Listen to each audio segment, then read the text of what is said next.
until the fountains from beneath the earth were also opened. It is not only dependent on the speakings of God that He releases. It is also dependent on there being hearts that are ready to receive and ready to meet with God at His point of speaking. So open up your heart. Don't harden it. It's fine, you don't know me, you don't have to know me. But I was sent by the same God that saves you, that saved you, so it's fine. The other politics and whatnot, come to God. Let's come to Christ.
Khuluma nathi Nkosi silalele simise endaweni yakho.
I did not know what the theme of the conference. I asked you what the theme was. You said there was no theme. I did not know what the vision or the theme for the year for the church was.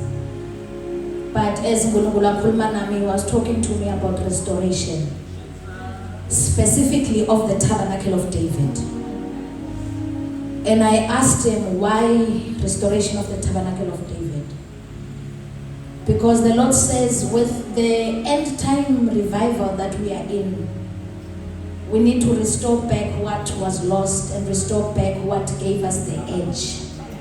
And that was not only the power or the demonstration of power, but the authority to demonstrate.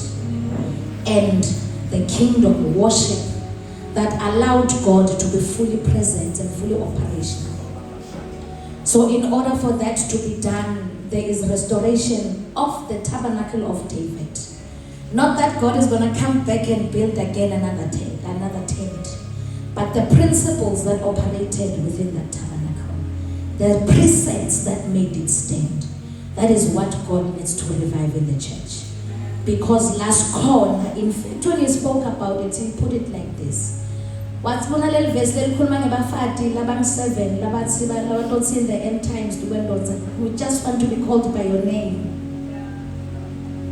As full of name, we just want to be called by your name. And that's what the Lord is saying. That is what is happening in the church today. There are too many churches. Lakona. If they really belonged to Christ, it is not possible to say the influence that we have could be so little. It's not possible.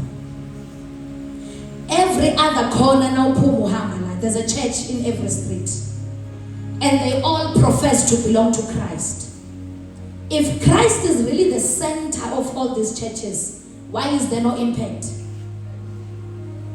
Because when it comes, it does not come with power only. It comes with the power to change people's lives.